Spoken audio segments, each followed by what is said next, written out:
Good morning. Thank you all for coming down today. I want to especially thank Elise Martini with the Building and Trades, Joe Hudson with the Carpenters, Pat Duke Durakovich with the AFL-CIO, as well as a board member on the Kansas City Federal Reserve.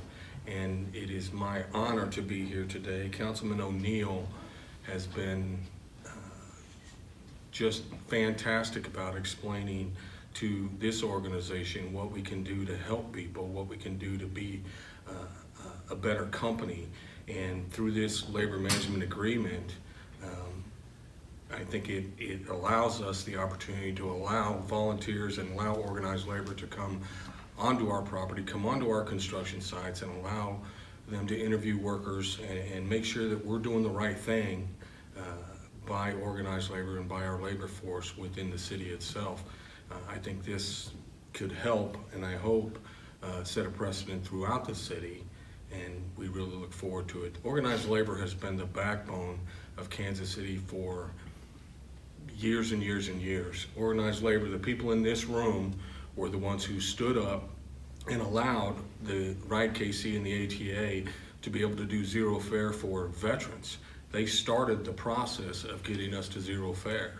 And over 4 million rides have been taken by veterans thanks to the Greater Kansas City labor unions, which is absolutely fantastic. So our relationship with organized labor and the Greater Kansas City labor unions is doing nothing but getting better. And I'm very proud that everybody's here today. I'm very thankful for Councilman O'Neill. And if I could please, I'm going to introduce Bob Jacoby, the president of the Labor Management Council, and he'll say a few words. Bob. Well, first, thank you, Robbie. You've always been a great advocate of labor management collaboration, and you've been a great innovator in bringing resources to public transit in Kansas City. And this agreement is just another example of that innovation. Also, thanks to the Ride KC staff, who've been great throughout this process and worked really hard to try to come up with something that works and will be beneficial to the community. This agreement is really the first of this kind in the Kansas City metro area. There's only a few that we know of around the country, and those that have been there have been around a long time. They've been very successful, but we're hoping that this will set a precedent, as Robbie stated, for other local units of government to look at as a model to help ensure good prevailing wage compliance among contractors, which is good for workers and contractors in the Kansas City area, as well as providing confidence that local tax dollars are going to local workers and contractors as much as possible. We also hope that this saves some money in the long run for Ride KC and other local governments who want to take advantage of a similar agreement. We know times are tough for public entities, and this is a minimal cost to KCATA, Ride KC, and we hope that will be a big advantage for them and also attract other folks to this opportunity. We'll be working closely with the building trades crafts unions to recruit folks to work on this project. There'll be good qualified folks who understand the process and won't have any type of conflict of interest in terms of their own craft and what they're doing. So this will be good objective information for KCATA, Ride KC, to enable them to enforce prevailing wage regulations to everybody's benefit.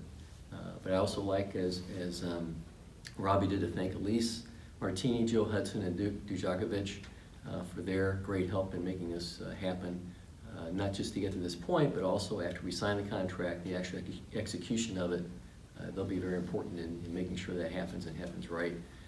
And again, Councilman O'Neill, who's been working on this for years, frankly, this is a long-term idea of his that he's brought to Kansas City, and congratulations to him for finally making it come to fruition.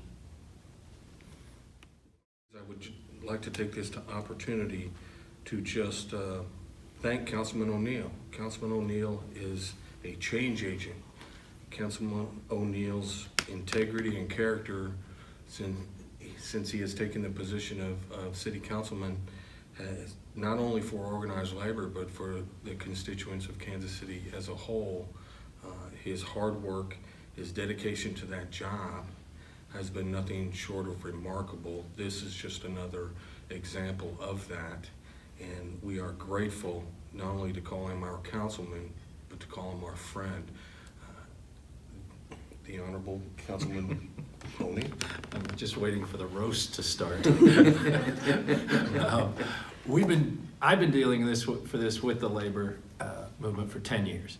We brought a guy out from California who ran the Orange County School District in 2010, I think. And he explained how they did this same project in LA County, or Orange County. And I think everybody was amazed at what a great job it turned out to be, and how successful it was at merging labor and contractors together, management. So 2 years ago, we introduced an opportunity for this, and it's taken this long to get it to the forefront here. Now, we hope this is just a model, and we hope that we can show the city how effective this can be on all of our jobs in the city, because we put a lot of money and incentives throughout this city, and we should be making sure our workers are getting paid what they should be getting paid. There's a lot of fraud that goes on, and there's a lot of misconceptions on what prevailing wage really is.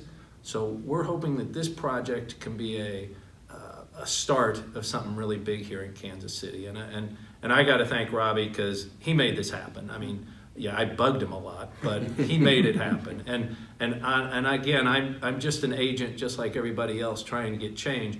And this is all possible because labor has been such a strong force in this city for so long. And we need to make sure that the rights of the people working on construction projects in Kansas City are upheld. And prevailing wage is a huge issue for the workers here. Thank you. Thank you.